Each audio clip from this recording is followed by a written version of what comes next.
sou o Planet Curious. Quantos aqui se consideram muçulmanos devotos? Vamos ver quem levanta a mão. Não quero destacar ninguém, mas são poucos. Vocês sabem que o Alcorão existe e diz ser a palavra perfeita do Criador do Universo. Vocês sabem que, ao ouvirem sobre essa possibilidade e a rejeitarem, todos vocês irão para o inferno por toda a eternidade.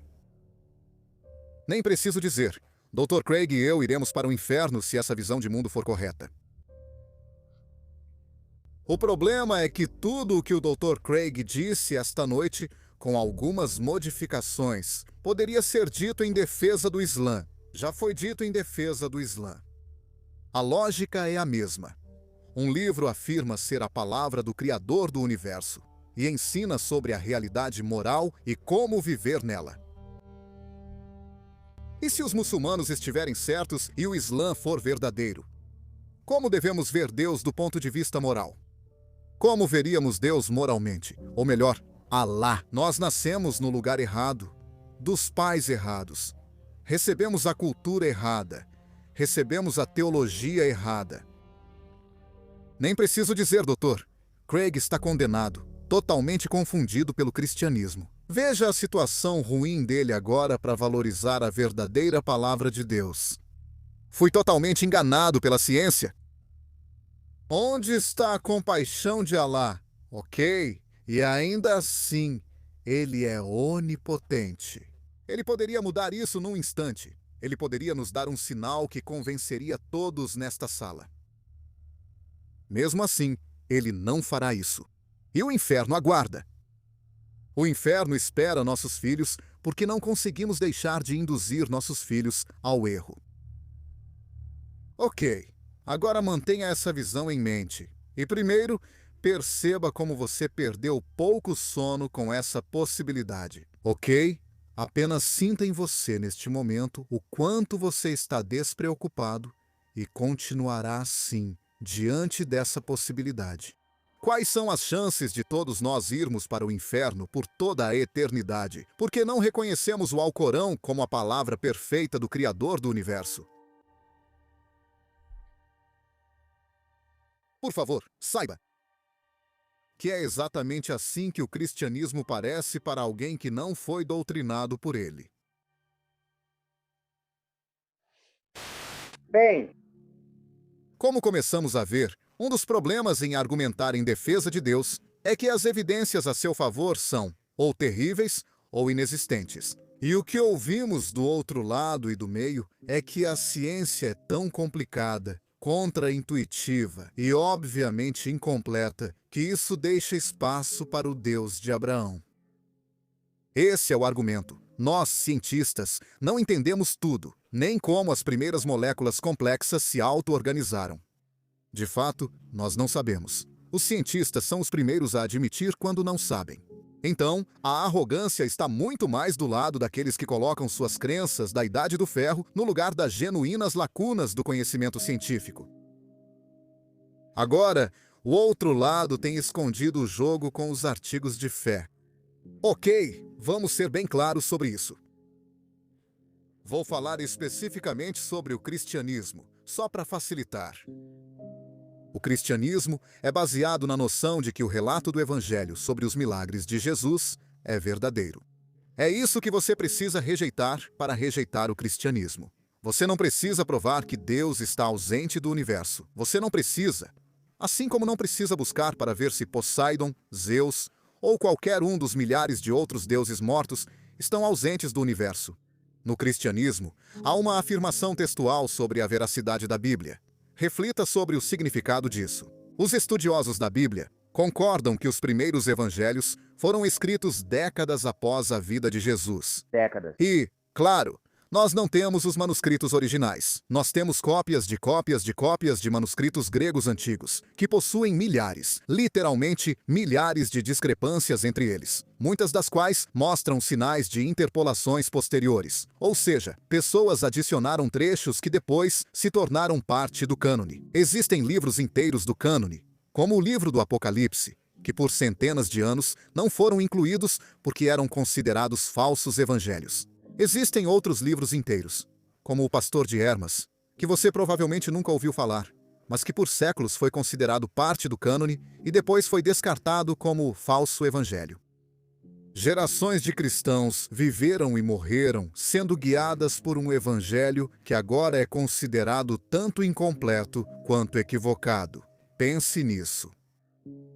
Esse processo humano de montar a suposta palavra autoritativa de Deus é uma base muito frágil para sustentar as alegações do cristianismo. Mas a verdade é que, mesmo se tivéssemos várias afirmações contemporâneas sobre os milagres de Jesus, isso ainda não seria suficiente. Porque histórias de milagres abundam até mesmo no século XXI. Os devotos do guru do sul da Índia, Satya Sai Baba, atribuem a ele todos os milagres de Jesus. Ele lê mentes, prevê o futuro, cura, ressuscita os mortos e nasceu de uma virgem. Satya Sai Baba não é uma figura marginal. Talvez você não o conheça, mas há alguns anos, 1 milhão de pessoas foi ao seu aniversário. Muitas pessoas acreditam que ele é um Deus vivo. Ok, então o cristianismo se baseia na afirmação de que histórias de milagres, exatamente do tipo que hoje cercam uma pessoa como Satya Sai Baba, se tornam especialmente críveis quando você as coloca no contexto religioso pré-científico do Império Romano do primeiro século, décadas após o suposto acontecimento, conforme atestado por cópias de manuscritos gregos antigos e, em grande parte, desacreditados. Temos histórias de milagres de Satya Sai Baba, atestadas por milhares e milhares de testemunhas vivas, e elas nem sequer merecem 1 hora na televisão a cabo. Mesmo assim, ao incluir relatos de milagres em um livro antigo, metade do mundo considera válido organizar a vida em torno disso. Alguém mais vê um problema nisso?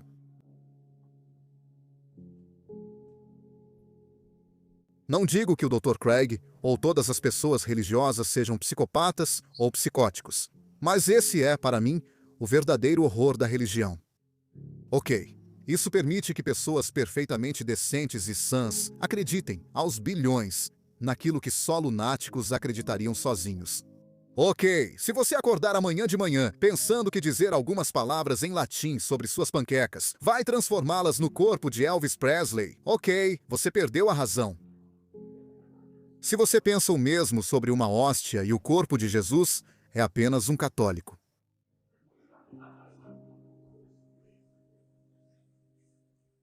E eu não sou a primeira pessoa a perceber que é um tipo muito estranho de Deus amoroso que faria a salvação depender de acreditar nele com base em evidências ruins.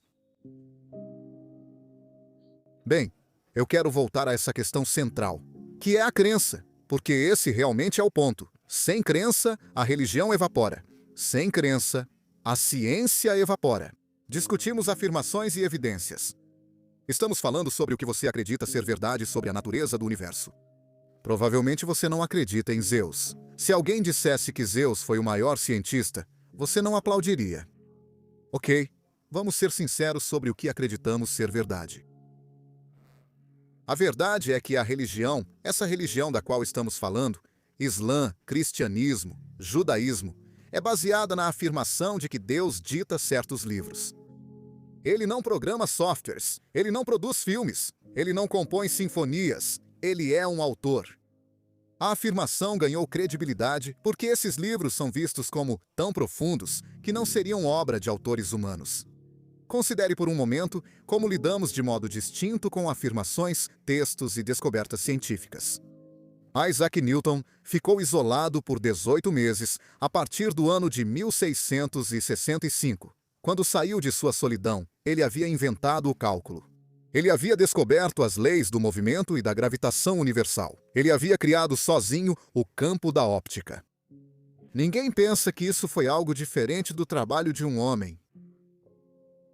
Foram necessários 200 anos de engenhosidade das mentes mais brilhantes para aprimorar o trabalho de Newton. Quão difícil seria melhorar a Bíblia? Qualquer um aqui poderia aprimorar esse texto supostamente inerrante em ciência, história, ética e espiritualidade rapidamente. Se Deus nos ama e quisesse nos guiar com um livro de moralidade, é muito estranho ter nos dado um livro que apoia a escravidão, que exige que assassinemos pessoas por crimes imaginários como bruxaria. A verdadeira base para a esperança em nosso mundo é a conversa aberta, e a religião fragmentou nosso mundo em comunidades morais concorrentes. O que precisamos nos convencer é que o amor e a curiosidade são suficientes para nós, e a honestidade intelectual é a guardiã disso. Quero apenas assegurar àqueles de vocês que são religiosos aqui que nosso objetivo não é ofendê-los nesta manhã, mas, ainda assim, retribuirei sua hospitalidade dizendo exatamente o que penso sobre religião. Após 2 anos criticando a fé religiosa, tornei-me bem familiarizado com como pessoas religiosas defendem Deus. Acontece que não existem 100 maneiras de fazer isso. Parece que existem apenas 3. Ou você argumenta que uma religião específica é verdadeira, ou argumenta que a religião é útil, ou ataca o ateísmo como intolerante, elitista ou de alguma forma corrosivo aos valores humanos básicos. A única linha de argumento relevante para este ou qualquer debate sobre a validade da religião é afirmar que a religião é verdadeira. Ou seja, só uma religião pode ser verdadeira, já que não podem todas ser. Na verdade, nossos oponentes aqui representam 2 crenças distintas e mutuamente incompatíveis. Jesus Cristo foi o Messias? O Rabino e Dinesh provavelmente discordam nesse ponto. Como Bertrand Russell apontou há mais de 100 anos, mesmo que soubéssemos que uma religião fosse absolutamente verdadeira, devido à variedade e incompatibilidade de crenças, todos os fiéis deveriam esperar a danação simplesmente por uma questão de probabilidade. Felizmente, não há evidências de que o inferno cristão exista. Ok? Acho que devemos analisar as consequências de acreditar nesse arcabouço teísta, neste mundo e o que esses fundamentos morais realmente seriam. Certo? 9 milhões de crianças morrem todos os anos antes de completarem 5 anos de idade. Imagine um tsunami asiático como aquele que vimos em 2004, que matou 1/4 de milhão de pessoas. Um desses a cada 10 dias, matando apenas crianças com menos de 5 anos. São 24 mil crianças por dia, 1000 por hora, cerca de 17 por minuto. Isso significa que, antes que eu termine esta frase, algumas crianças, muito provavelmente, terão morrido em terror e agonia. Pense nos pais dessas crianças. Pense no fato de que a maioria desses homens e mulheres acredita em Deus e está rezando neste momento para que seus filhos sejam poupados e suas orações não serão atendidas. Segundo o Dr. Craig, tudo isso integra o plano de Deus.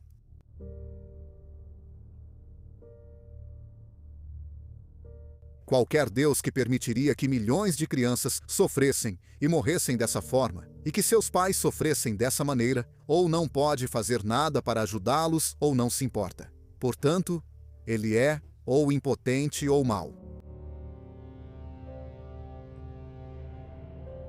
E pior do que isso, na visão do Dr. Craig, a maioria dessas pessoas, ou certamente muitas delas, irão para o inferno porque estão rezando para o Deus errado.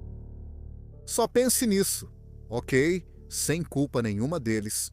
Eles nasceram na cultura errada, onde aprenderam a teologia errada e perderam a revelação. Ok, existem 1 bilhão e 200 milhões de pessoas na Índia neste momento. A maioria delas é hindu, portanto, a maioria é politeísta. No universo do Dr. Craig, não importa o quão boas essas pessoas sejam, elas estão condenadas. Se você está rezando para o deus macaco Hanuman, você está condenado, certo? Você será torturado no inferno eternamente. Existe alguma evidência disso? Não. Só está escrito assim em Marcos 9, Mateus 13 e Apocalipse 14. Talvez você lembre que em O Senhor dos Anéis, quando elfos morrem, vão para Valinor e podem renascer na Terra-média. Eu digo isso apenas como um ponto de comparação, ok? Então Deus criou o isolamento cultural dos hindus, ok? Ele arquitetou as circunstâncias das mortes deles na ignorância da revelação, e então criou a penalidade por essa ignorância, que é uma eternidade de tormento consciente no fogo. Crenças não são como roupas. certo? Conforto, utilidade e atratividade não podem ser nossos critérios conscientes para adotá-las. Para acreditar em uma proposição, é preciso crer que há bons motivos para isso. E o efeito que essa crença terá na sua vida não pode estar entre esses motivos. É isso que significa estar ofuscado pelo viés. É por isso que temos frases como pensamento ilusório e auto-engano. Para realmente acreditar que existe um Deus, também é acreditar que você tem alguma relação com a existência dele, de modo que, se ele não existisse, você não acreditaria nele. Como a suposta utilidade da religião se encaixa nesse esquema? Não se encaixa. Vamos retomar essa questão da verdade. Muitos dizem que religião e ciência não entram em conflito porque abordam temas distintos. Ok, isso é uma mentira! Religião e ciência fazem afirmações sobre como o mundo é. Elas fazem afirmações incompatíveis sobre a mesma realidade, baseando-se em padrões de evidência e formas de argumentação bem diferentes. Deve ficar bem claro que existe um conflito perfeito entre exigir boas evidências para aquilo em que você acredita e se contentar com evidências ruins ou nenhuma evidência.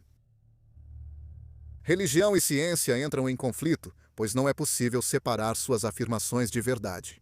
A afirmação de que Jesus nasceu de uma virgem é central para o cristianismo e também diz respeito à biologia. A declaração de que ele ressuscitou e voltará à Terra trata de história e da sobrevivência após a morte. É uma afirmação aparentemente sobre o voo humano sem o auxílio da tecnologia. Judeus, cristãos e muçulmanos, embora discordem em muitas coisas, todos concordam que no dia do juízo, toda pessoa que já viveu será fisicamente ressuscitada. Afinal, que leis científicas isso viola? A gente fica tentado a dizer, todas elas.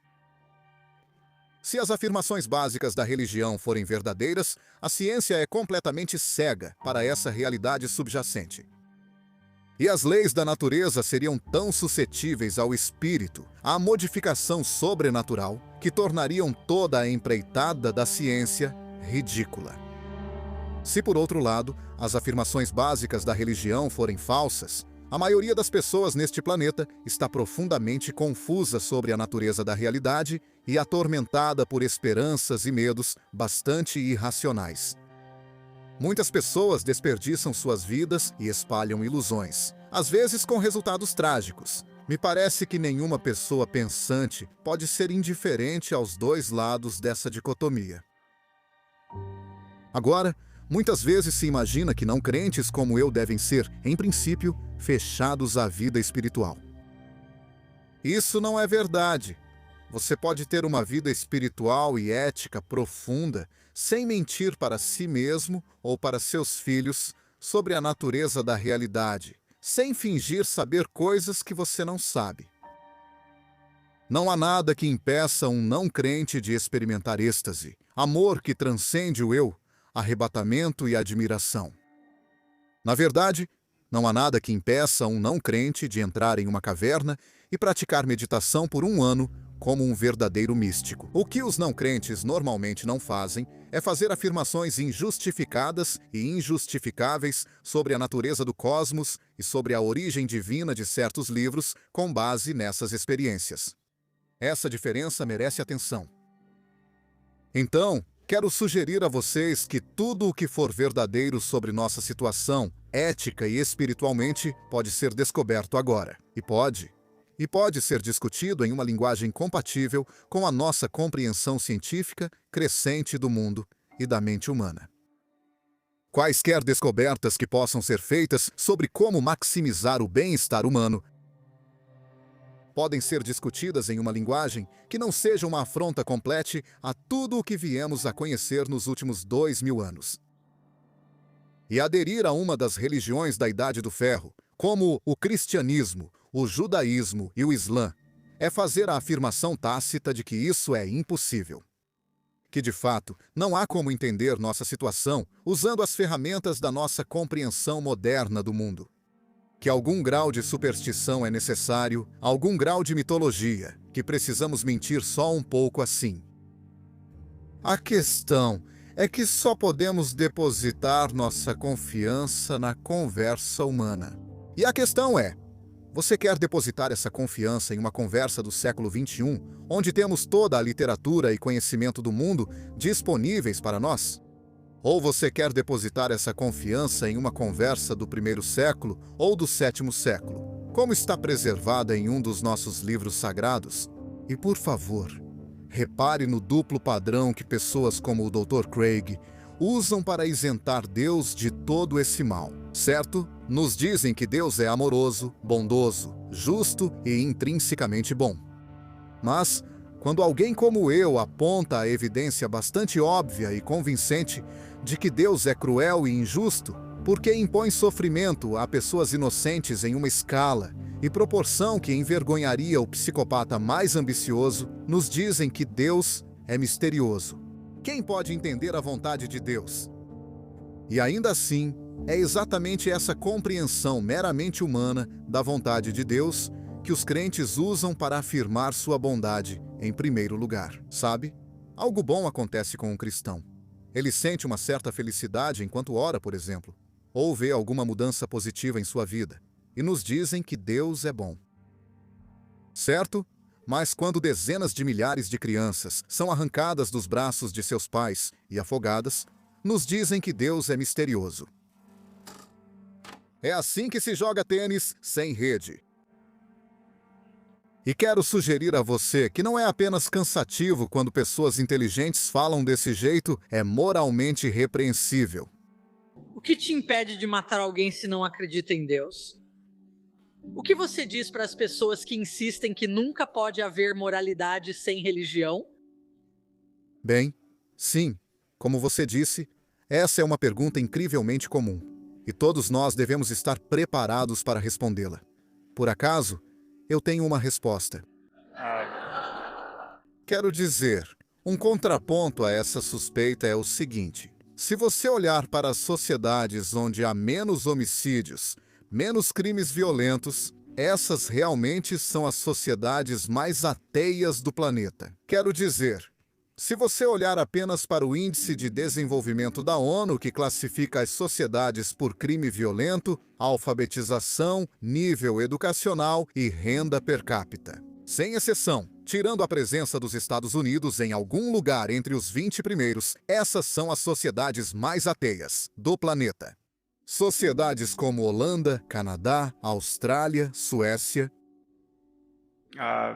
Não há absolutamente nenhuma evidência de que altos níveis de adesão religiosa levam a uma sociedade moral. Na verdade, se você olhar para a nossa própria cultura, para a divisão entre estados vermelhos e estados azuis, onde está ocorrendo a maioria dos assassinatos, onde ocorrem a maioria das gravidezes e abortos na adolescência, isso acontece em naqueles estados que têm o maior nível de adesão religiosa. Estranhamente, o motivo pelo qual as pessoas defendem Deus não é porque há tantas evidências de que Deus existe, mas porque elas acreditam que a crença em Deus é a única estrutura intelectual para uma moralidade objetiva. E, claramente, o Dr. Craig está entre eles. Agora, a ideia é que, sem a convicção de que verdades morais existem, de que palavras como certo e errado, bem e mal realmente significam algo, a humanidade simplesmente perderia seu rumo. Esse é o medo, que também compartilho. Passei a acreditar que essa preocupação que muitas pessoas religiosas têm sobre a erosão da moralidade secular não é totalmente infundada. Certa vez, falei em uma reunião acadêmica sobre esses temas, e eu disse, como vou dizer esta noite, que, uma vez que entendermos a moralidade em termos do bem-estar humano, poderemos fazer afirmações sólidas sobre quais comportamentos e modos de vida são bons para nós e quais não são. E citei como exemplo o sadismo e a misoginia do Talibã como um exemplo de uma visão de mundo que era menos do que perfeitamente propícia ao florescimento humano. E acontece que denegrir o Talibã em uma reunião científica é buscar controvérsia. E após meus comentários, entrei em um debate com outro palestrante convidado. E foi mais ou menos assim que nossa conversa aconteceu. Ela disse: como você pode dizer que obrigar mulheres a usar burcas está errado do ponto de vista científico? Eu disse: acho que é claro que certo e errado se relacionam ao bem-estar humano. E também é claro que forçar metade da população a viver em sacos de pano e espancá-las ou matá-las quando tentam sair não é uma forma de maximizar o bem-estar humano. E ela disse: bem, essa é só a sua opinião. E eu disse: ok, vamos facilitar ainda mais. Digamos que encontramos uma cultura que literalmente remove os olhos de cada terceira criança ao nascer. Você então concordaria que encontramos uma cultura que não estava maximizando perfeitamente o bem-estar humano? Ela disse que dependeria do motivo deles fazerem isso.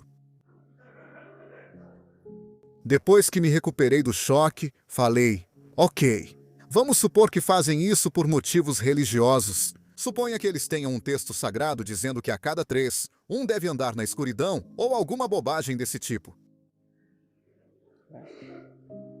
Ela disse: então, nesse caso, você jamais poderia dizer que eles estavam errados. Ok, então você deve saber. Eu estava conversando com alguém com grande conhecimento em ciência e filosofia, que depois foi nomeada para o Conselho de Bioética do presidente. Ela integra o grupo de 13 conselheiros do presidente Obama sobre implicações éticas dos avanços na medicina, ciências e tecnologias. Ela acabara de dar uma palestra lúcida sobre as implicações morais da neurociência para os tribunais. E ela estava especialmente preocupada que pudéssemos estar submetendo terroristas capturados à detecção de mentiras, tecnologia de neuroimagem. E ela via isso como uma violação inadmissível da liberdade cognitiva. Então, por um lado, seus escrúpulos morais eram muito bem calibrados para recuar diante do menor deslize percebido em termos éticos na nossa guerra ao terror. Ainda assim, ela estava disposta a perdoar certa cultura primitiva por seu gosto de arrancar os olhos de crianças em rituais religiosos. Ela parecia assustadoramente indiferente ao sofrimento de milhões de mulheres no Afeganistão agora.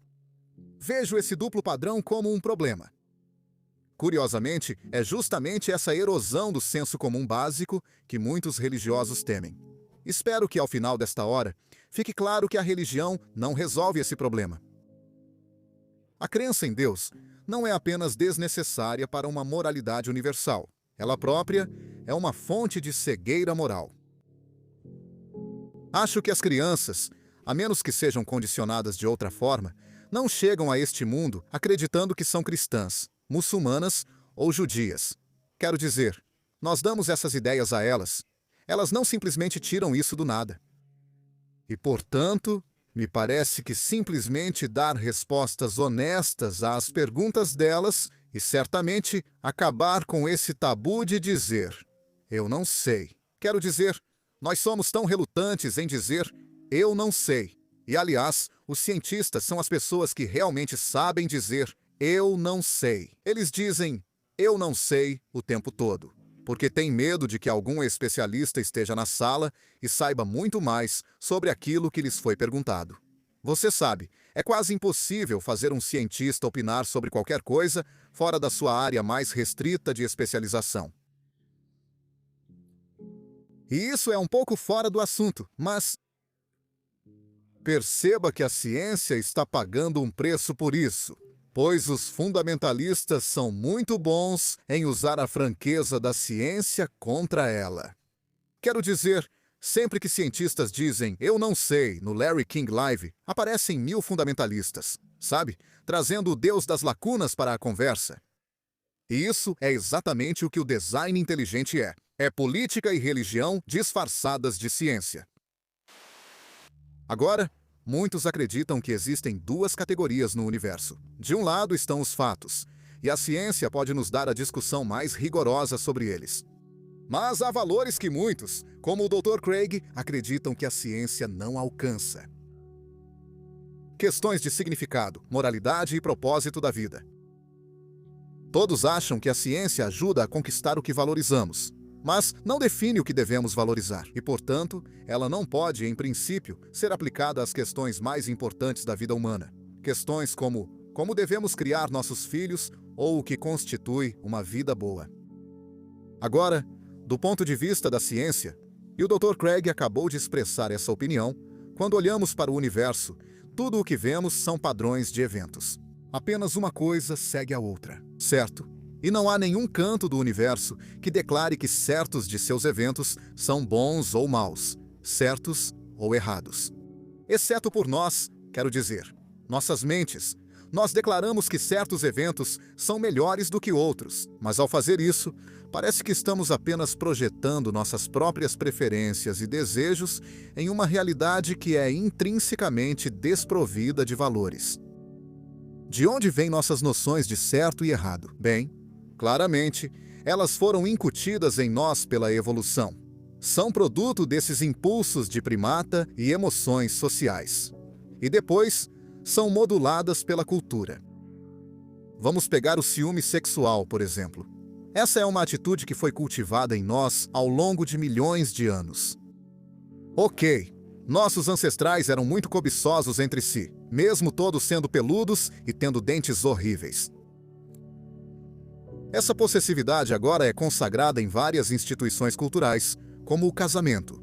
Ok, então, portanto, uma afirmação como "é errado trair o cônjuge" parece ser apenas um resumo dessas contingências. Parece que é uma improvisação baseada na biologia. Parece que, do ponto de vista da ciência, não pode realmente ser errado trair o seu cônjuge. Ok? É assim que macacos como nós se preocupam quando aprendem a se preocupar com palavras. Ok, agora é aqui que pessoas religiosas, como o Dr. Craig, começam a ficar um pouco desconfortáveis, como eu acho que deveriam. Ok, e muitos não veem alternativa, a não ser inserir o Deus de Abraão, um Deus da guerra da Idade do Ferro, na engrenagem como um árbitro invisível da verdade moral. É errado trair seu cônjuge porque Yahvé considera que é assim. O que é curioso porque, em outros momentos, Yahvé gosta perfeitamente de genocídio, escravidão e sacrifício humano. Na verdade, eu não sou fã, e já fui criticado por isso. Eu não sou fã de palavras como secularismo e ateísmo. Eu não acho que precisamos nomear o contraponto à irracionalidade religiosa. Nós não temos palavras para descrever o fato de não sermos astrólogos ou não sermos alquimistas. Quero dizer, ninguém acorda de manhã e diz, eu não sou astrólogo, eu não sou astrólogo. E de certa forma, acho que o mesmo vale com não ser enganado pelas falsas certezas da religião. Nós simplesmente precisamos aplicar a razão. Existem dois tipos de conversas muito diferentes que poderíamos ter aqui. Podemos discutir religião como ela é para a maioria das pessoas na maior parte do tempo. E podemos falar sobre o que a religião poderia ser ou deveria ser, ou talvez o que ela é para uma minoria ínfima de pessoas. E eu só quero que você esteja ciente dessa diferença, porque ela pode se perder. É verdade que algumas pessoas definem Deus como pura consciência, ou como sendo sinônimo das leis da natureza. Mas se falarmos sobre consciência e as leis da natureza, não estaremos falando sobre o Deus em que a maioria dos nossos vizinhos acredita, que é um Deus pessoal, que ouve nossas orações e ocasionalmente as responde. Então eu só quero que você seja sensível a isso porque, você sabe, se Michael ou eu dissermos algo depreciativo sobre o Islã ou o cristianismo, o que parece possível, a resposta do outro lado não deveria mencionar mecânica quântica.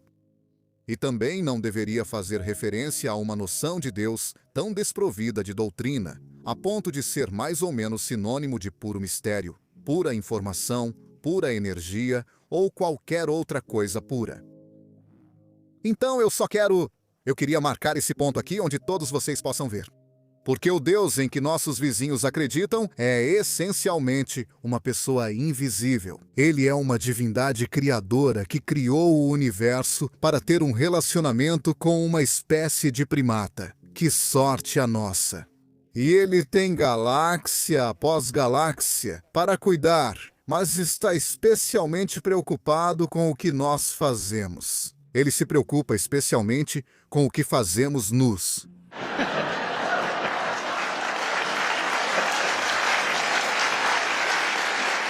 E ele provavelmente desaprova a homossexualidade. E ele criou este cosmos como um vasto laboratório para testar nossa credulidade. E o teste é este: você consegue acreditar nesse Deus com base em evidências fracas, ou seja, apenas pela fé? E se você conseguir, ganhará uma eternidade de felicidade após a morte. E é exatamente nesse tipo de Deus e nesse tipo de esquema que você deve acreditar se quiser ter algum futuro na política deste país. Não importa quais sejam seus dons, quero dizer, você pode ser um gênio sem precedentes.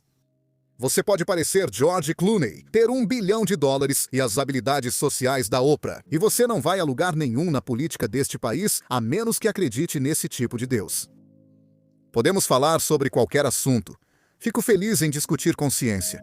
Mas, por favor, perceba, quando nós nos afastamos do Deus que realmente está moldando os acontecimentos humanos, ou do discurso sobre Deus que realmente está moldando os acontecimentos humanos em nosso mundo, neste momento, nós somos realmente prisioneiros da literatura agora. Nós estamos limitados a falar explicitamente sobre esses livros ou de forma vaga, em linha com esses livros.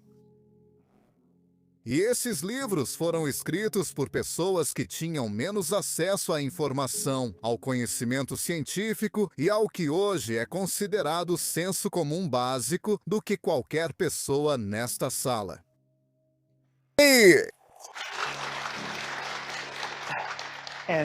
Na verdade, não há uma pessoa nesta sala que já tenha conhecido alguém cuja visão de mundo seja tão limitada, apenas pelo período em que viveram na história, quanto as visões de mundo de Abraão, Moisés, Jesus ou Maomé.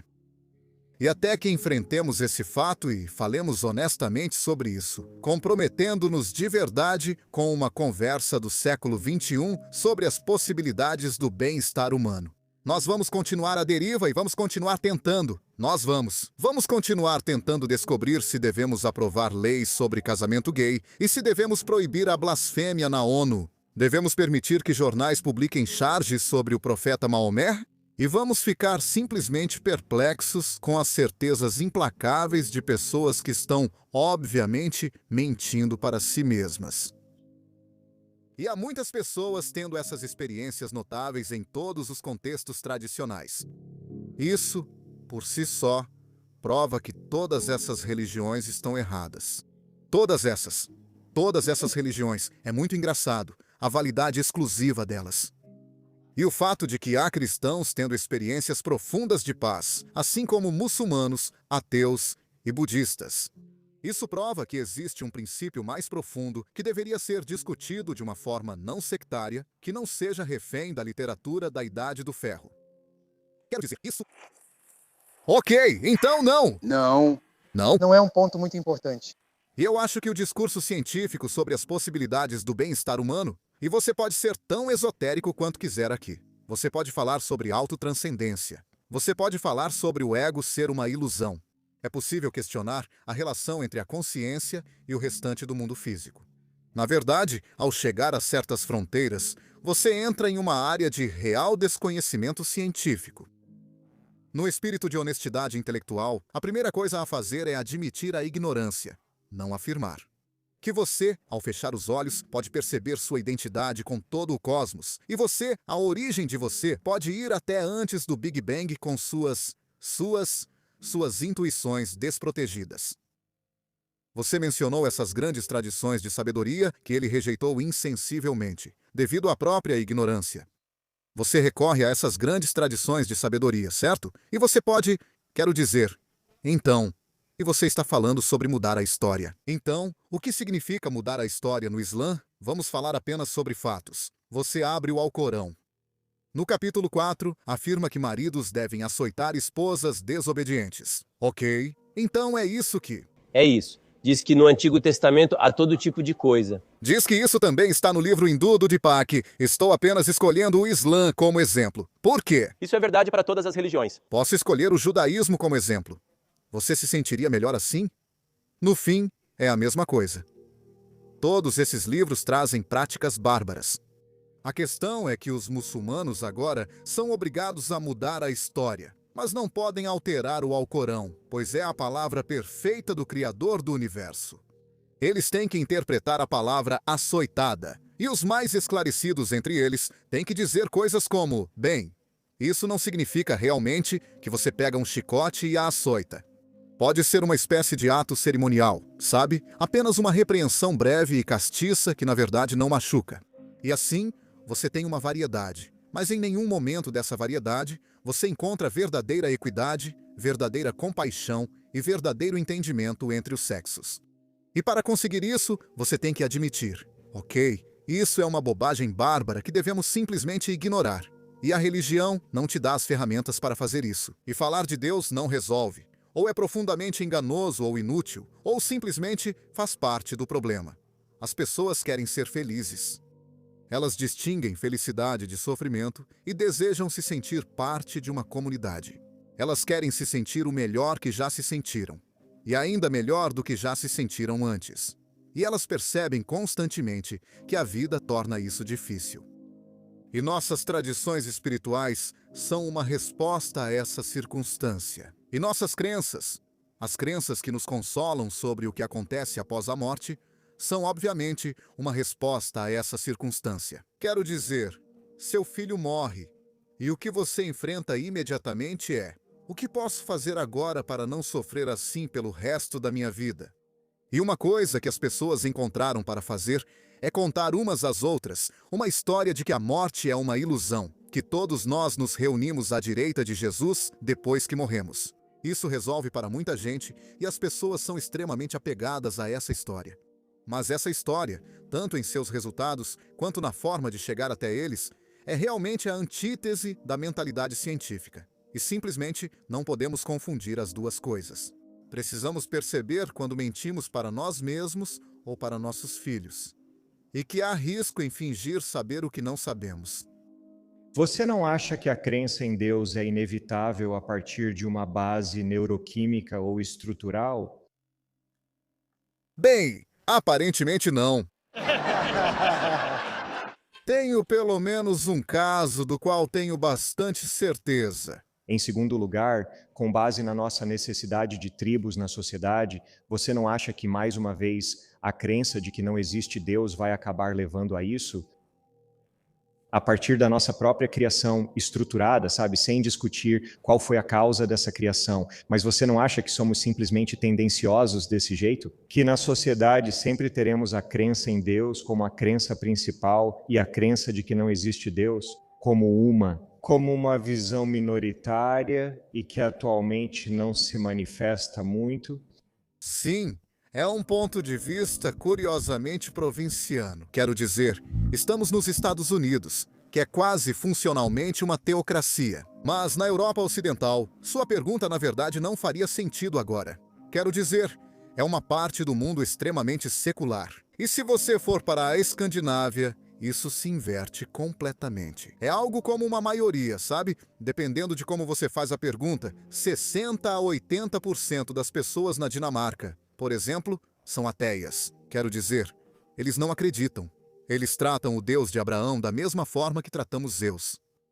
E isso é, sabe, apenas recarregue o navegador da sua mente e perceba que eles são realmente equivalentes. Estamos em uma situação chocante, onde a maioria da sociedade está realmente preocupada com Zeus. E nós temos, você pega o New York Times amanhã e eu garanto para você que a seção internacional do jornal vai basicamente dizer algo como: o que os muçulmanos malucos estão fazendo hoje? E se você perceber que o que eles estão fazendo é baseado em uma crença que é igual a acreditar nos deuses do Monte Olimpo? Quero dizer, imagine se desenhar caricaturas de Hércules pudesse te matar.